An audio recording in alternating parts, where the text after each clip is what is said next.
Hello everyone and welcome to the Hidden Lives of Writers.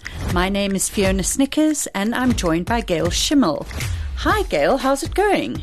Very well, Fiona, and I say that in a slightly scared voice because I know you're going to ask me how my writing week is, so I'm going to jump in and ask you first, how's your writing week been? It was the writing week that wasn't, unfortunately, because we are getting ready to launch our first episode of this podcast, and the admin connected has just been insane. The only thing I've been writing has been emails and little show notes and bits for social media. And the only reading I've been doing is the replies that have been coming in. My writing week has been completely derailed. And at some point, maybe it was around Wednesday, I just gave up and decided to let this be a non-writing week. And I think sometimes you just have to do that. Sometimes it's just an admin week. I so agree, and what a relief, because I've also had a very slow week. My day job has been extremely busy. My children have been busy. I haven't been getting to it, and I haven't wanted to get to it. Mm-hmm. And then on Wednesday late afternoon, I think driving to fetch a child, and to put it in context for listeners, this is today, I'm speaking on a Friday. Mm-hmm. I listened to a podcast, mm-hmm. and the podcast gave me the energy to go back to my writing, and it made me want to, and it fired me up, and it got me excited. And Fiona, as we about to record our last episode of the podcast, my greatest hope is that one of these episodes has done this for somebody else, for one of our listeners, that it has given them the energy either to go back to writing or to read something new, and has just given them that infusion of energy into their lives. It's really, I hope that we've done that for someone. I hope so too. And speaking of being fed with creative energy, what have you been reading, watching, or listening to this week? So I have been in a little pocket of local reading, and nice. In two extreme genres, and interesting because a lot of parallels. So I've read Jo Watson's What Happened on Vacation, which is a rom-com. Is she South African? She is South African, and nobody knows about her, and she is massive internationally. She has a huge publishing deal. She's written many rom-coms. I'm not even clear how I became aware of her, but certainly my first awareness did not involve, oh, she's a South African writer doing well. And yes, I've heard of her as a romantic comedy writer. I thought she was an international writer. And in fact, this book that I've just read, which is totally on the dot rom-com genre. If you love rom-coms, you'll love it. If you don't like rom-coms, you won't. Right. It's a proper rom-com, and it's set in South Africa. Wow. And it was just such a satisfying read. So I loved that. And then another one who completely different genre, fantasy, also with a massive international deal. Also possibly maybe a little bit more than Jo known here. But it is Shamiz Patel, and now I've got to pause, Papathanasu, and my Greek pronunciation should be better than that, Papathanasu, who has written two so far in a trilogy, the Serene trilogy, and the one I'm reading is the second one, The Eternal Shadow, and also just absolutely on point for her genre, really clever, really engaging. And this one, because it's set in a fantasy world, the South African part is very, very subtle. In the first book, for me, the biggest South African reference was there was a kudu suddenly in the middle of a fantasy forest. And I love her. And I think it's so exciting. A woman of color writing this exciting international fantasy stuff from South Africa. And it's made me think a lot about us as our local writing community, and who we welcome in and who we don't welcome in, and how much jealousy is maybe a part of that welcoming, and how we've got to check ourselves there. We've got to, these people who have enormous international success, they have so much to teach us. We've got to be listening to them. Yeah, I would love to have both of these writers on the podcast. Absolutely. That would be awesome. We need to wait until they're in Joburg again. What have you been reading, Fiona? I have been reading a non-fiction book, which is a bit off-brand for me, but I've been dipping into it in between my fiction reads, and it is called Outlive by Dr. Peter Attia. And I first came across him on Instagram. I follow quite a few sort of health and wellness experts on Instagram. And he interested me because he is a scientist and a medical doctor, and all of his advice is based in very good science, double-blinded, peer-reviewed studies.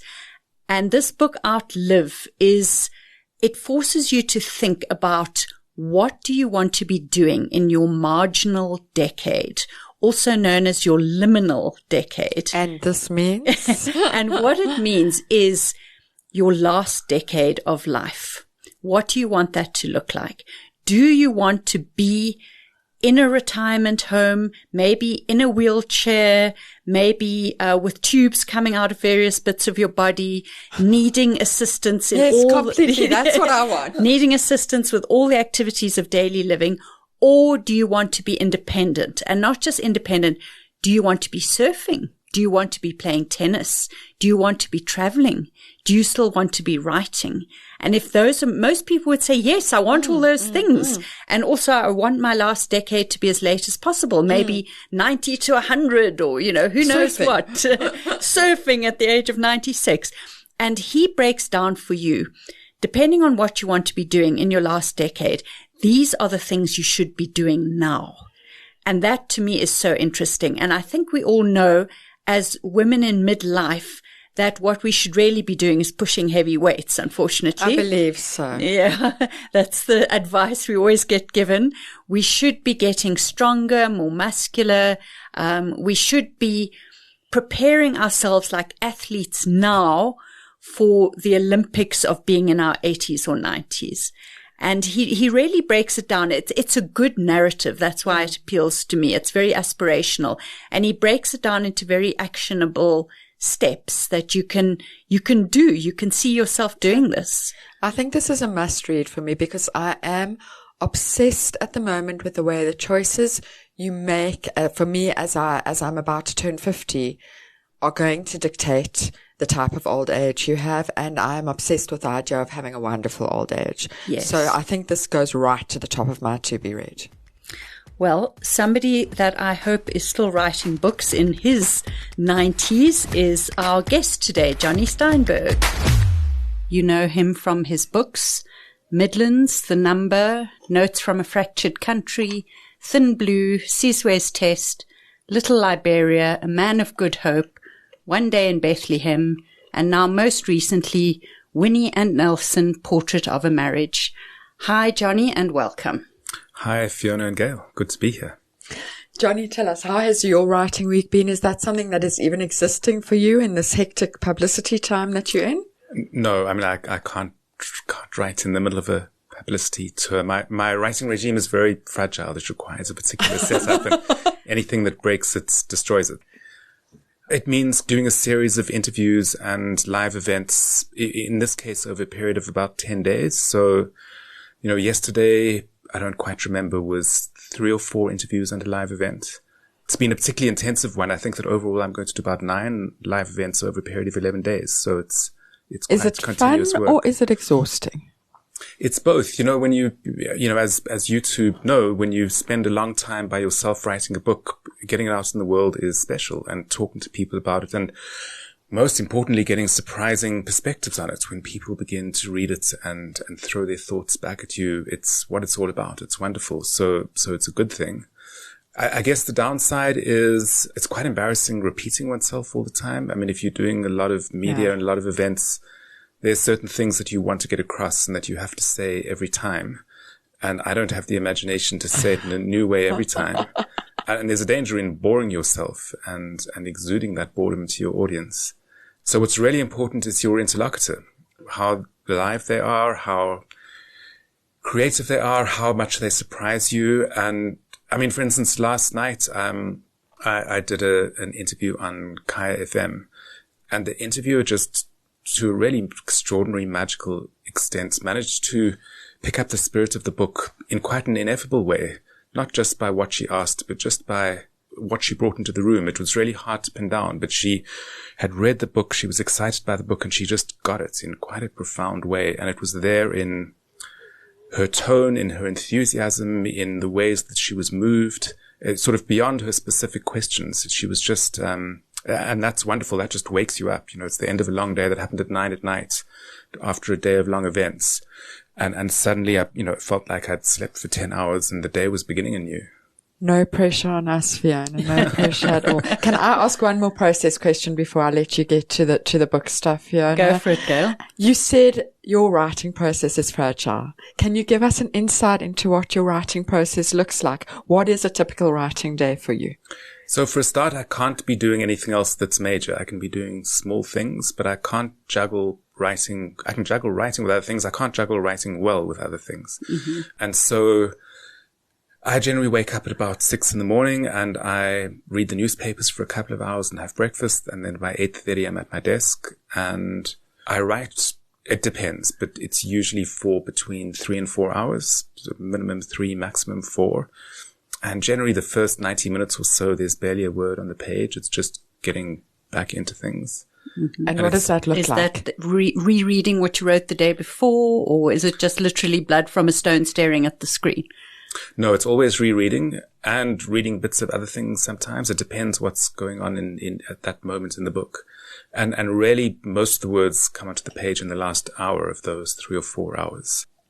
And how many words on a page is a good writing day for you? Well, weirdly, it's slowed down dramatically. So, I started writing my first book, how long ago? 25 years ago. And I could easily do 1,000 words a morning then without any trouble, sometimes 1,500. Now I seldom get above 500 or 600. And I don't know why I've slowed down. It may be that I'm older now. It may be that I choose words more carefully. Maybe I'm a better writer. I honestly don't know. At first it was upsetting that I slowed down so much, but now that's just how it is and I've accepted it. That's fascinating. I feel like I've speeded up. And I'm worried maybe it's because I'm becoming a worse writer. Because I think it might be about getting a good 500 down rather than a bad 1,000. Well, not bad. Yeah. I mean, I was so last northern autumn, I was teaching.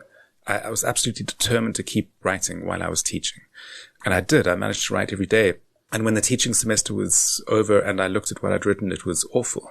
Mm-hmm. So yeah, good writing goes slowly, and must be exclusive for me. And that's quite a pessimistic thought. How many writers can make it exclusive? It's very unusual to have that opportunity. And do you mix up research and writing, or have you completely finished your research before you put a single word on the page? Not at all. I begin writing as soon as I feel that I can. And that's often maybe 6 months into a project where I've only done less than half the research. And there are two reasons for that, I think. One is that for me, writing is very formative. I don't quite know what I'm going to say until I see it written down. And so what I've written determines what comes next. I mean, there's always such a gap between what I imagine is going to be on the page in quite a big way, and even in terms of the structure of a book, and what actually comes out. So I can't start writing at the end. I need to start writing to see what I'm going to write. So you're not a writer who has a structure when you sit down to write. Because normally with non-fiction writers, they're very structured, but it sounds like you're a bit of a pantser. You write a bit by the seat of your pants. I do have a structure, but I know that it will probably change. So I can't begin writing unless I have a sense of what the whole book's going to look like, but I do know that's provisional. Okay.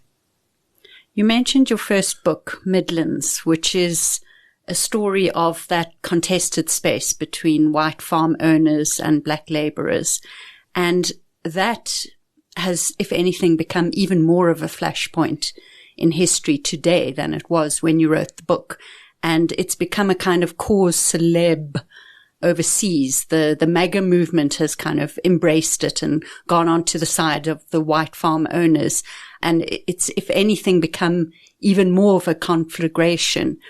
Would you approach that topic differently today, or is it something that belongs in the past for you? I think every book's written in its time, and as you say, in relation to that issue, times have changed. So yes, the whole frame would be different now. It would be less a question. That book was written in the very early years of democracy, and the question was how many unsettled questions or unanswered questions are there, and And how much are they being answered on the ground in blood? You know, that was the primary question. That can't be the question now because we're a quarter of a century later. I haven't thought what a book on the same subject would look like now. I mean, as you're alluding to, I'd hazard a guess it would be a much more global book. And the world just is profoundly more connected now than it was in the late 1990s. And that's all South Africans, not just right-wing white nationalists, but most black South Africans are connected to the world through their cell phones in a way that was unimaginable when I wrote that book, and has profoundly changed everything about everybody. Right. It touches on that you take on really big, really global, really important issues. How do you, when you're in that planning process, how do you narrow down onto which story, which issue? Is it something catches your imagination, or is it you feel that there's a duty to tell particular stories? It's different with each book. So in Midlands, my first book, I was a working journalist at Business Day in Johannesburg. One of the beats I was covering was the police. And within that beat, I kept coming across what was called farm murders. And you just get a sense that you're scratching the surface as a daily journalist, and that there's a massive world beneath each story, but a massive world beneath each story. It was so obvious that getting 18 months or 2 years to write this story instead of 24 hours would tell a story about South Africa, an important one. It just seemed blindingly clear.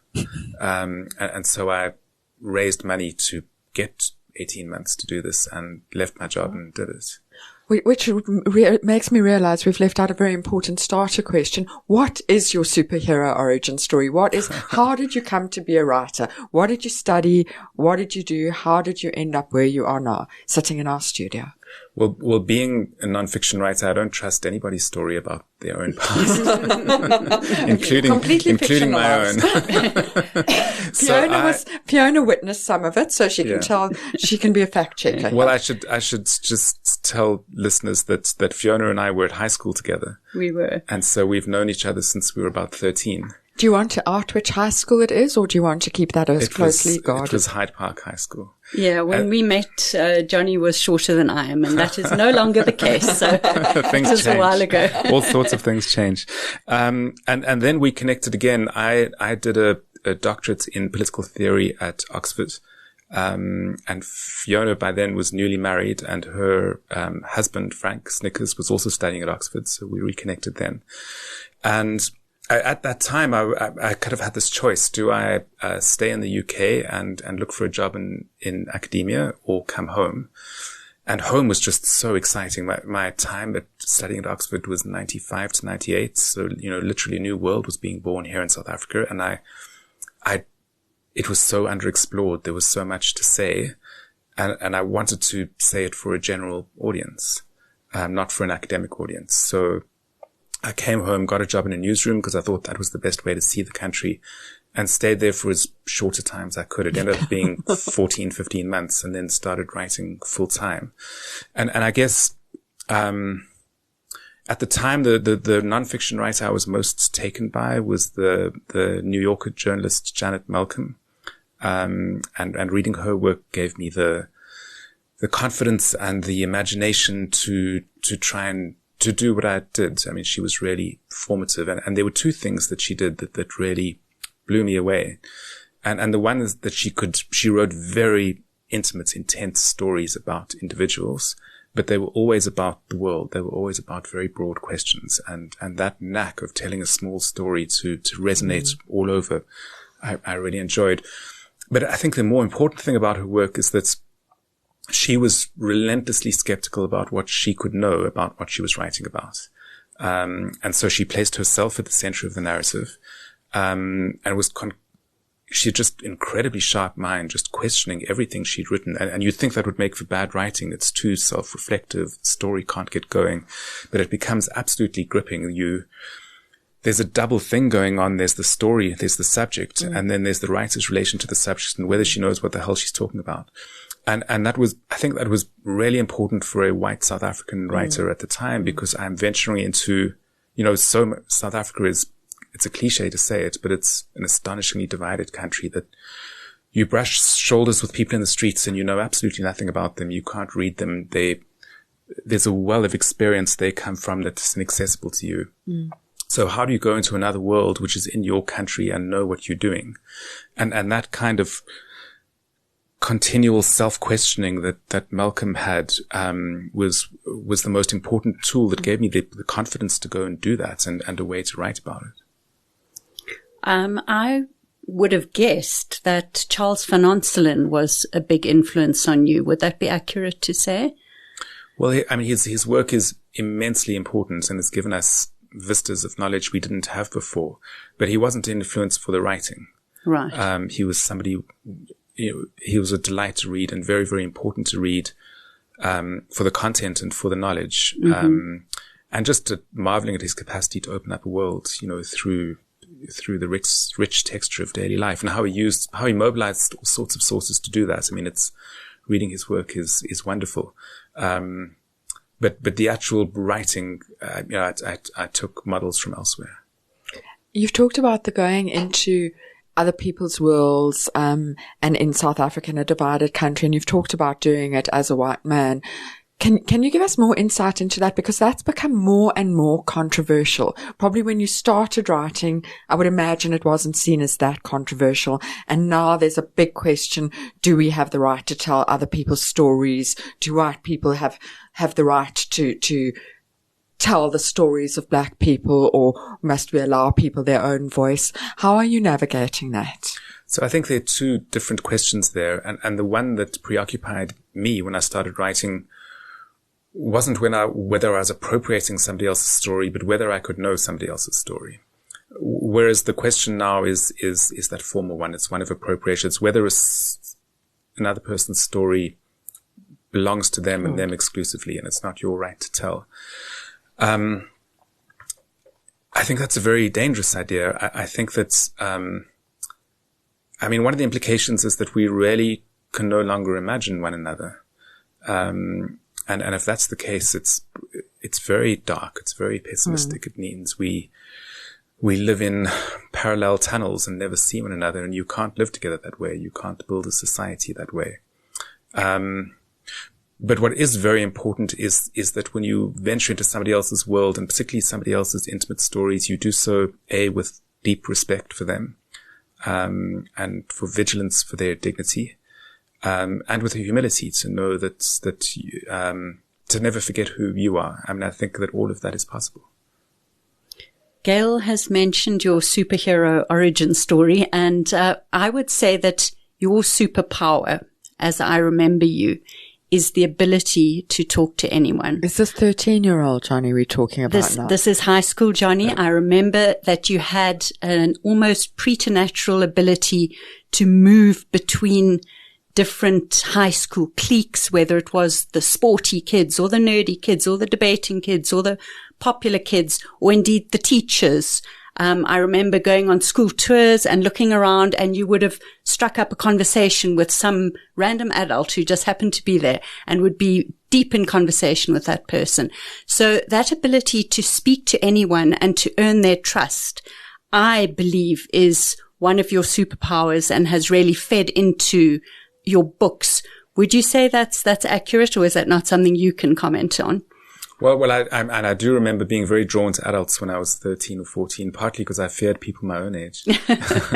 But I think that's, I think people who tell you their stories do so because they want to and need to. I think it's more about them than about you. I don't think I have the power to get a story out of somebody who doesn't need to tell it. And in that sense, subjects choose themselves. I do think that I've written predominantly about men, and that's no coincidence.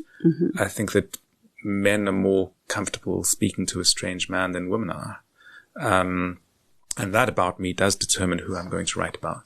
And is undoubtedly an enormous limitation. So, if I chose to write a book about HIV, and it ended up being a very, very intense, intimate story about a young man who was HIV negative. Not about a young woman who is HIV positive. So yeah, who I am, I see who I am more as a limitation than an opening. You can never write the whole world. You have to write something. And what that something is often shaped by who you are despite your intentions. You've just said something that's so interesting to me and has derailed me off the question I was planning. You said you have to write something. Is it a compulsion for you? Do you have to write? I wouldn't want to romanticize it. It's what I've learned to do, and I can do it, so I keep doing it. Do you think you would, if you didn't have an audience and you made no money, do you think that need to write would still be there? No, because writing is about having an audience. It's fundamental to it. But when I say writing about something, I think that writer's block, this anxiety that stops you from writing, comes from a kind of illusion or a false notion that one can write a whole world. And you can't. Writing is limited. And once you realize that there are boundaries and that they're pretty narrow boundaries, then you can write. It's really it's kind of a moment of resignation, being able to put pen to paper. You're always aware of how much you're not writing, and it's always vast. You mentioned the book on HIV, and Gail and I have both had the experience of having to change a book's title for an overseas audience or a different audience, and also, in fact, changing the book, because an agent or a publisher or whatever tells you that what's okay for a South African audience is not okay, say, for an American audience.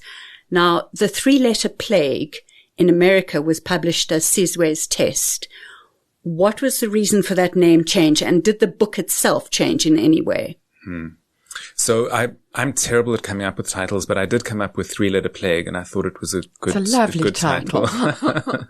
And the South African and UK publishers went for that. Mm-hmm. The marketing division of Simon & Schuster in New York didn't like that. They thought that nobody would know what the book referred to, and went for Sizwe's Test. I wasn't upset about that. I thought that was fine. I didn't fight that at all. Mm-hmm.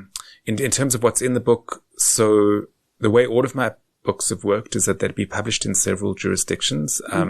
Simultaneously? Or not necessarily, but the publishers among themselves would choose a lead editor, and that person would edit the book, and it would come out exactly the same everywhere. So in that case, the lead editor was the Simon & Schuster editor in New York. And once we're on this subject, I think that New York editing is vastly superior to anywhere else. The whole structure of the industry there frees up editors it gives them the time to edit.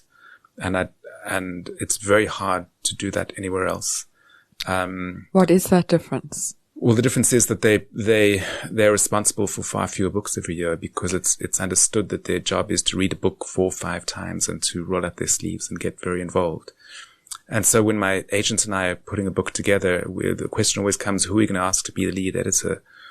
It's always obvious it's the editor who's got the time to really edit. And that's just the way the industry is structured in different countries. You know, in the UK, I wouldn't want to put a number to it, but I think that my editor in the UK is maybe publishing 4 or 5 times as many books a year as my editor in New York. So, and that's important. It's important to have a real skilled professional reading very, very closely and with the time to do that.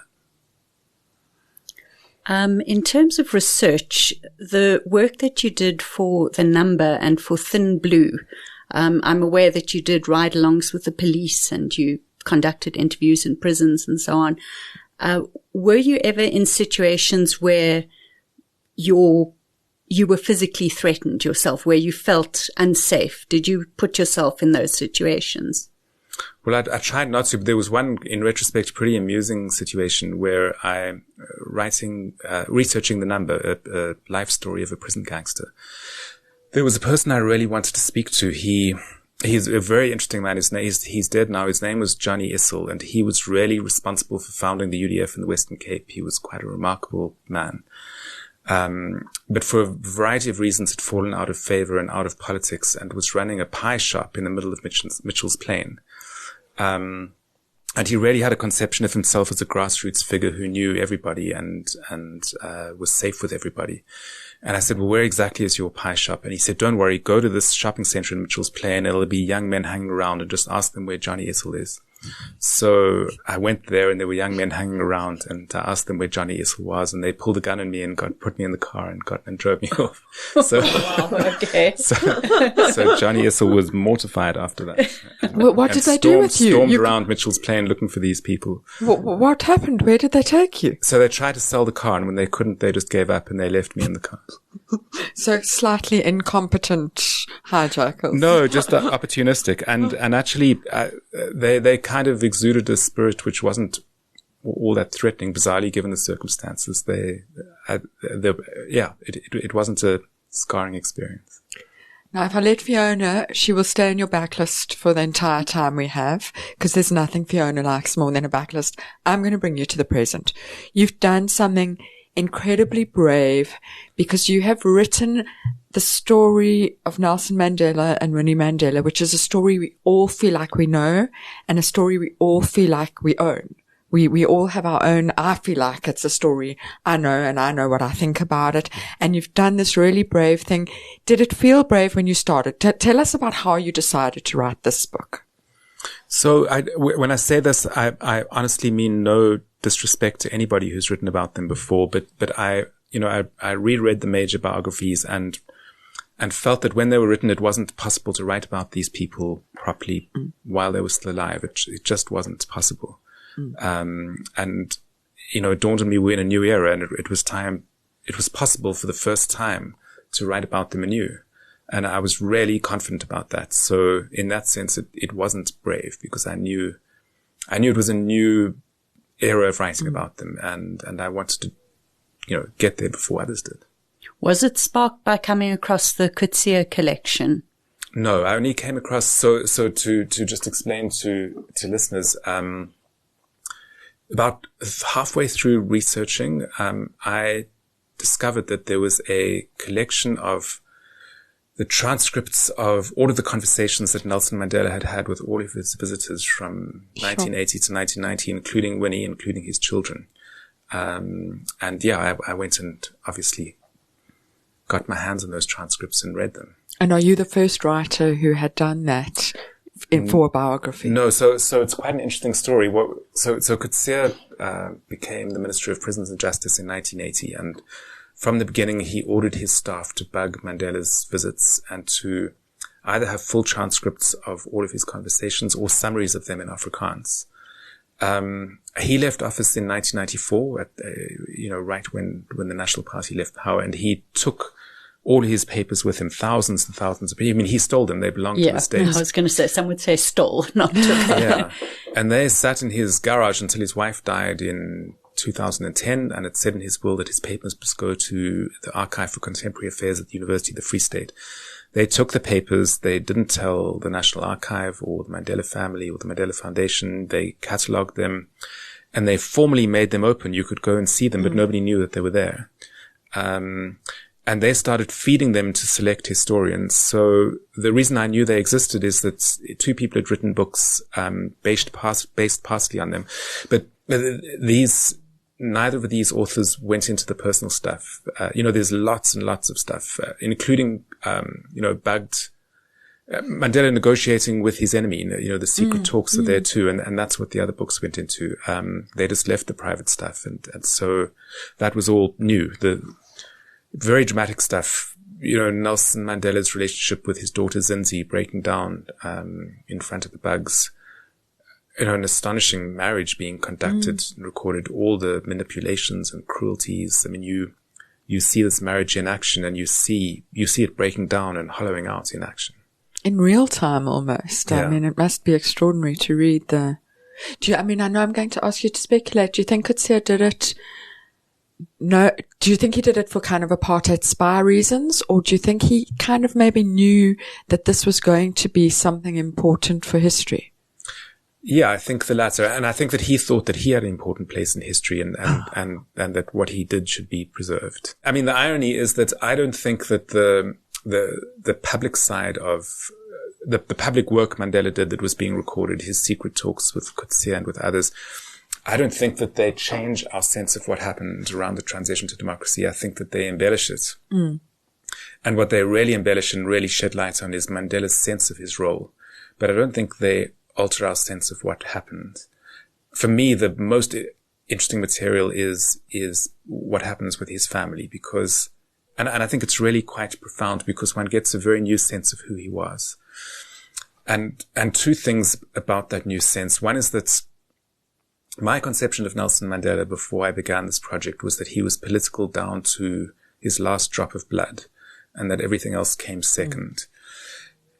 And through these tapes and other sources, you find out kind of the inverse, that the older he got, the more time he spent in prison, the more he understood himself as an ordinary man who was the head of a family, and that family was broken. And he wanted to put it together again and didn't know how. He was quite a forlorn figure, quite a deeply sad, tragic figure. And what happens in these transcripts is you see his personal life falling to pieces. You see what it means to have been in prison and separated from your life for so long that you are no longer competent at living it. You cannot relate to the most important human beings in your life are strangers to you. You love them, but it's really an only idea of them that you love, because you don't know who they are anymore. And you're trying to conduct a relationship with them and you can't. You just don't have the tools. And it's incredibly sad to watch that. And the other thing that starts happening is he's starting to become a very, very powerful man, and power is new to him. He needs to learn what it is and what it isn't on the hoof by trial and error. And his first instinct is to use that power to mend his relationship with his family. And so he comes out of prison and he does some pretty uncomfortable stuff to try and heal things with Winnie. So for instance, she's on trial for kidnapping, and the night before her trial begins, witnesses and co-defendants disappear and are spirited across the border. International donors are suddenly, he uses a very, very heavy hand to get them to secretly fund Winnie's trial. He's starting to do some quite bad stuff. And I tell that story, but with the deepest possible sympathy, because here is a man walking out of prison after 27 years, trying to reconstruct a life which ultimately is ruined. And it's the only life that he has. It's a very tragic story. And it's just desperately looking at what he can do. What tools does he have? And he thinks to himself, I'm very powerful. I can use that. And within 2 years, he understands that he can't. And it's a very, very personally sad moment in his life. He tells people close to him that the story of his life is a tragedy. And yet the story of his political life is an extraordinary success. And we don't perceive him as a tragic figure at all. We perceive him solely as a heroic figure. Yeah, and he didn't put out the tragedy. He didn't show the world. He was incredibly skilled at wearing a mask. Your earlier books took very much a sort of bottom-up view of history, telling the stories of the poorest, most marginalized people in society. And when I became aware of this book, I thought that you had kind of flipped your approach, and this was now a top-down view of history. But on reading the book, I realized that you weren't taking the view of the Mandelas as leaders and politicians, but them as humans, as people, vulnerable people. And in that way, I could see again, it was a sort of bottom-up view, taking the personal over the political. In a way, but what attracted me to them is that they were people who exercised power, and I was interested in writing an intimate story about people like that. And even more attractive for me as a writer is that they self-consciously made their marriage a myth. They put it on the global stage. They used it as a political vehicle. And yet it was a double life, because it also was a private relationship between two human beings. And I was very keen to explore the dialectic between those two things, between the marriage as a public myth and the marriage as a relationship between two people, and how those two things affected each other. And they did. So the fact that they were powerful and famous, is right at the heart of the story. I'm interested in that because it's something we're seeing more and more as life becomes more publicly lived through social media. There are more and more marriages that have a public persona, and you always do wonder what that private persona of the marriage is like. So it's quite a current thing that they did quite early in the day. Exactly. One of the theses of the book is that when they met in 1957, and I can't prove this, I can only try and convince people through the writing. when they met in 1957, they intuited something that nobody in South Africa had ever thought, which is that celebrity is a political tool. That the image of two very stylish, beautiful black people as celebrities had political substance. So I think, why people get attracted to each other is complicated and unknowable, and they were very attracted to each other. It was an electric courtship, and the early years of the marriage were electric. But I think part of what they found so attractive about one another was what they looked like together and the possibilities that presented. They were both massively ambitious people. They both believed that they were born to lead. Who knew that they actually were posh and Becks in disguise? Who knew this about the Mandelas? Nelson Mandela has become much beloved by white liberals, and Winnie Mandela is much beloved by black radicals. Do you think that is a helpful lens to see them through? Because, you paint the picture of Mandela sort of trying to puppet master a situation of reconciliation in South Africa while his wife was trying to foment revolution back at home. So is that sort of duality between them a helpful way to look at them? I think that we need to accept that people who are famous through time are going to mean different things in different zeitgeists. And I think it's inevitable that young black South Africans will be disappointed in Mandela now. I think that's an unstoppable force. Whether that lasts forever, who knows? Who knows what structures of feeling are going to be like in 20, 40 years, and whether young people will come to love him again. And the same with Winnie. Winnie was a master at understanding the world around her, and a master at telling stories that placed herself in that world around her. Mm. And she kept being brilliant at it until the very end. So she told a very, very powerful story to young South Africans in the last years of her life. And it was so attuned to what you've just been alluding to, Gail, which is, what goes along with constructing yourself on social media is the primacy of emotion, the primacy of what you're feeling.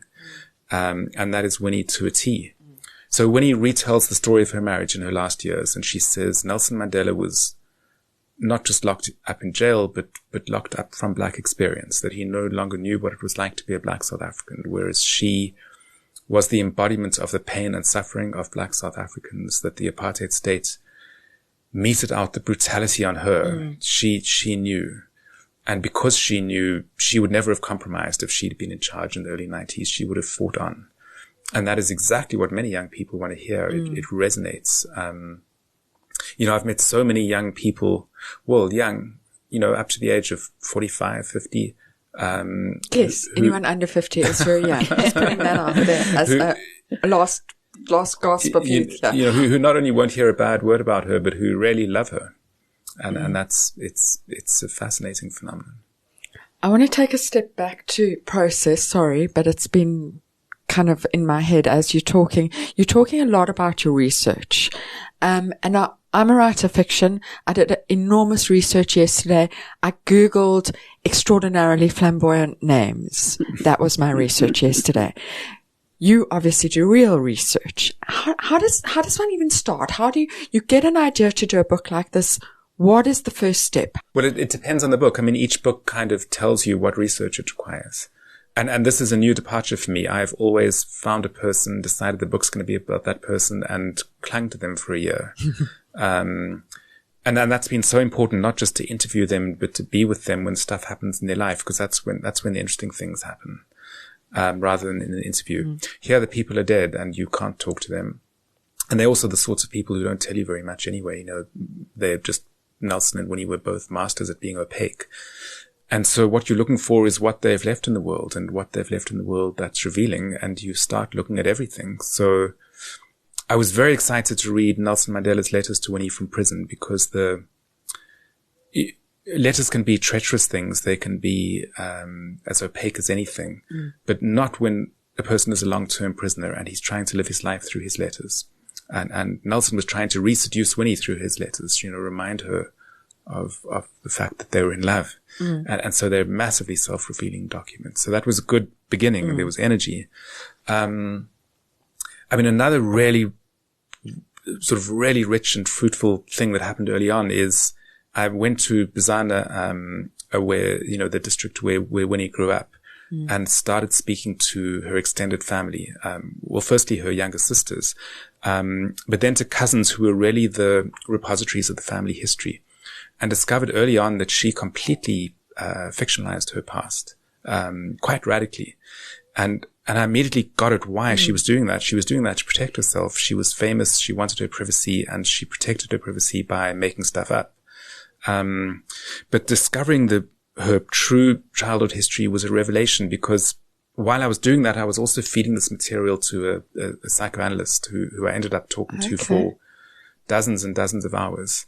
And so he was also an incredibly wise and interesting person. And so I was gathering this material about a family and about a personal history and feeding it to somebody who had a wonderful analytical presence and just helped me interpret the material. So those were two things early in the research that were very, very exciting, because they seemed to reveal both of the protagonists' depths, and to get off on a good footing, to think that you're really learning something new and exciting at the beginning is really important. You talk in the book about becoming aware of the tide turning against Mandela, in the sort of early 2000s, maybe, of young black people turning against him, of seeing him as somebody who betrayed certain revolutionary ideals. I'm interested to know, because for some of that time you were physically living in Oxford. How were you so acutely aware of something that I was certainly aware of in South Africa? And I thought it was because I'm in South Africa, I'm becoming aware of that tide turning. How do you keep your finger on the pulse of sentiments in South Africa when you aren't physically here? So, I mean, this is a weird thing to say, and maybe it may well be wrong. It's a tentative thing to say, but I think that I think better about South Africa living there than I would me in particular, is who I am living here. Because I find that when I'm living here, I tend to get caught up in the same conversations with the same people and stop thinking, just because I feel like I'm going round and round. And it's not about here, it's about me and about the kind of life I inevitably live here. When I'm away, I absolutely do miss out on a lot of the granular stuff. You can't help but do that. But I write a fortnightly column in South Africa, and so kind of vocationally, professionally, I need to keep informed all the time. And I'm always spending, between reading the newspapers and reading essays and talking to people, I'm involved in South Africa a few hours every day. So I do lose touch with things by being away, but not in a radical way. I mean, I'm not completely cut adrift. I've been aware and following the decline of Mandela's reputation among young people, I think, from the moment that Zakes Mda wrote his obituary of Mandela in 2013 and kind of announced to the world that his reputation was on the decline. And that was just fascinating to me, and I began researching that. So by the time I started this book, that was something that was very much in my mind and that I'd thought about and researched. You're obviously a person who is very aware of current affairs, aware of current feelings, aware of the stories underneath what's going on. Does it happen to you in the UK as well? Do you find your mind reaching out for stories there? Like, could we see a Charles and Camilla once they're dead? So I think that when you're not born in a country and haven't grown up in it, you never really get to grips with it. So I've now lived in the UK for 11 and a half years. And I think that for the first 5 or 6 years, I couldn't interpret anything that I saw, really. I mean, it was just too foreign. Wasn't in my blood. I think I'm a lot better now. I'm much more interested in UK politics than I have been before. And I really am. It's become quite compulsive. I want to know what's going on. I'm interested. And that leads to a deeper interest in the world that politics comes from. So I'm much better than I was 11 years ago. But I could never write a book about that place because, this place, South Africa, is where I feel confident putting pen to paper. I feel that I know, know is the wrong word. I could just have enough years of granular day-to-day quotidian experience to feel some confidence. And I'm feeling that now. I'm writing a book set in the late 19th century, and it's a world I just don't know nearly as well as any world I've written about, and it makes it hard. Winnie Mandela has become a locus of a lot of misogyny and misogynoir. Do you think that was constructed by the white right in South Africa, or was it constructed by the ANC itself? I'm going to interrupt. Explain to us all what misogynoir is. Okay, so it's a particular kind of hatred of black women. Okay. Thank you. And can come at black women from all different sides. Do you think why do you think she attracted so much hatred and so much bile from various sides? It's such a complicated question, and there's so many different roots of misogyny. But yes, I think the fact that she was a black middle-aged woman and a mother. So yes, I think there's deep racism in that misogyny.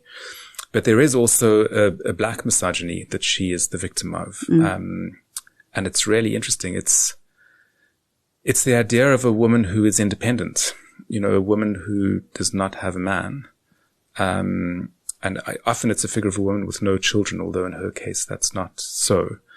And it was very, very dangerous for her to be seen as a woman like that. A woman like that is targeted and feared. And it's a long pedigree of that. It goes back, and she was deeply aware of that. And in a very difficult position, because she was separated from her husband for much of her adult life, and she had many lovers. She was the sort of person, she was boundaryless. She couldn't be alone. She had to have a lover. And each relationship was consuming and all important, and yet by its nature utterly dangerous.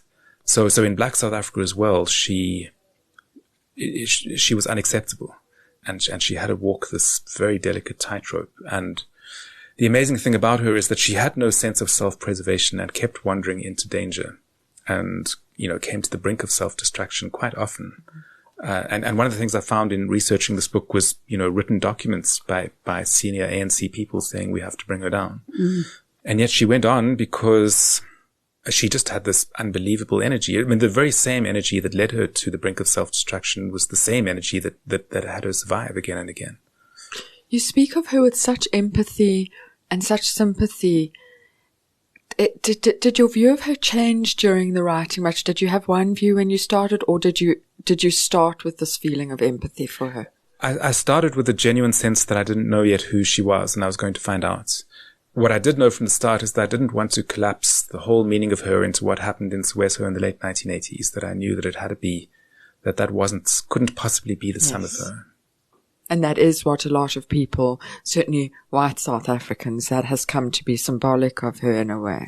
Well, in a way for everybody, no matter what your stance, people are stuck on her in the late 80s. So if you demonize her, it's because of what she did terrible things in the late 80s. And I don't try and hide of any of that in the book at all. But if you're on her side, then most people on her side believe that she didn't do any of that stuff in the late 80s and there's a conspiracy. And for me, that's as sad, because it's reinventing history. It's saying, facts can be undone and a fantasy put in its place, and that's very dangerous. I remember when they split up, there was this narrative in the media that, thank goodness he was finally cutting her loose and he could now be the man that he was meant to be without her. And when he then married Graça Machel, the narrative was that, he's finally with the sort of angel woman that he should be with and has cut the demon loose. I don't know. Does the media just get attracted to archetypes like that? Well, I think that, a classic problem with the South African media is that it reflects a tiny segment of South African society. And so while the media is saying that, and that represents a lot of white opinion and quite a lot of black middle class opinion. But then there's a whole vista of other people out there, and they're seeing something else. And what a lot of young Winnie fans are seeing is that this now separated couple are both going into old age, And Mandela is going into old age as a 1950s bourgeois gentleman with a nice wife and a nuclear family, whereas the country's going somewhere else. In the country, marriage is breaking down. Very few people have the relationship that Mandela has with Graça Machel. People are more like Winnie. Life is more messy. They don't have a permanent partner. I think that a lot of people saw their lives in hers and not in his. Do you think he tried to reinvent what he had with Winnie at the beginning? Another highly public marriage with a sense of a glamorous couple. What you spoke about before, that they had that sense of what their marriage was in the public eye. Do you think he was trying to do it again? I don't know as much about that marriage as the former one, but from what I do know, she didn't want to they were companions, I think. I don't think that there was deep passion. I think that they both understood the relationship as an autumnal one, even though she was much younger than him. The great, great love of her life was Samora Machel. And she'd lost him in terrible circumstances. They'd both lived very, very brutal, difficult lives. And I think that was maybe part of their connection. And I think that from what, I didn't speak to Graça. I spoke to people who were very close to the family. So it's secondhand. But I think she always understood that the great love of Nelson's life was Winnie. And she, in fact, brought them together again when they were married. Nelson was not on speaking terms with Winnie, and it was Graça who said, you can't do that. She's the mother of your children. You've got to rebuild your family, and she's part of it. Your writing seems to come from a very inductive place. You go wherever the research takes you, and you have a kind of radical skepticism towards the material and don't accept things as read. And this book, I would imagine, led you into places that are uncomfortable for some of your readers. Have you got pushback from people who loved the idea of either Nelson or Winnie or them as a couple and have seen things in your book that have made them uncomfortable and that they are rejecting or trying to say that you're wrong about? I've had a few people say that they experienced discomfort with the intimacy of the book, and nobody put that in an aggressive way. But I guess that's mainly because the book is new and I've been speaking to sympathetic audiences. But I can imagine from sympathetic people saying that they felt uncomfortable and I got too close, that there are other people who are going to be angry about that. They just haven't gotten to the book yet. It's just come out. So I'd imagine that some people will definitely take offense. Do you keep your finger on the pulse of social media? I know you have a limited presence, but do you sort of lurk on Twitter and see what's being said and see what's being discussed? No, the only time I know what's going on about what people are saying about this book on social media is when people tag me onto a post. Otherwise I don't know. Probably very healthy. Yeah, probably. We're coming to the end of our time, so I have to ask you a question I always feel compelled to ask non-fiction writers. In my head, I believe everyone in the world really wants to write fiction. Do you have any drive in you to write fiction? Do you ever, when you're deep in that research, think, God, it would be nice to just make up a story? I'm an enormous admirer of fiction. I think most of the books that I love most passionately are fiction.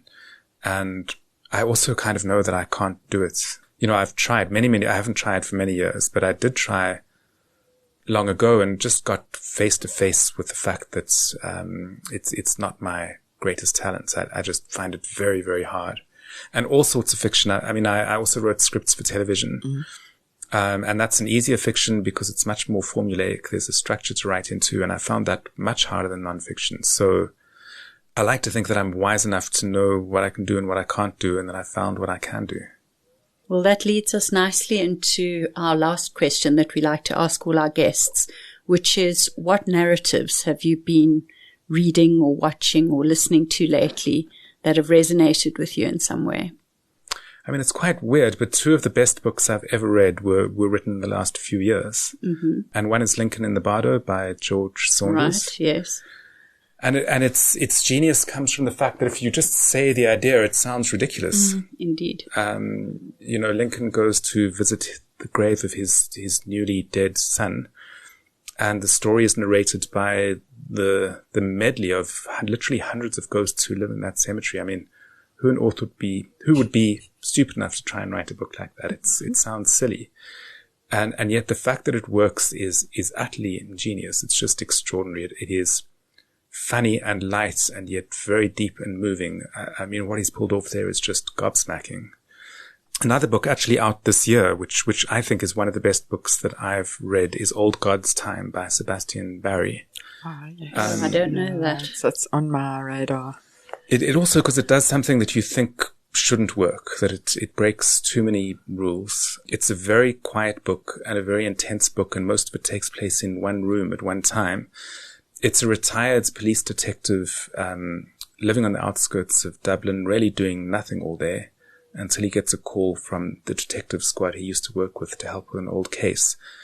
And a whole life opens up with a degree of sensitivity and depth, that just gets to the bottom of him and his sadness in ways that are very unusual. I mean, it's very unusual for a fiction book to reach so deep into somebody's psychology. But my admiration came from what he did with the structure of the book. It was a slow, quiet structure in which really nothing ought to happen, and yet suddenly everything is happening. And when a writer can work that sort of magic, I'm just completely blown over. You really are reading something, I don't know, sacred would be a pretentious thing to say, but something profoundly special. I can't decide if that makes me want to read it more or less. You've made it sound quite intimidating. Not at all. It's wonderful. That's definitely jumping up my to be read list. Jonny, thank you so much for your time. We hope that everyone will buy Winnie and Nelson, Portrait of a Marriage.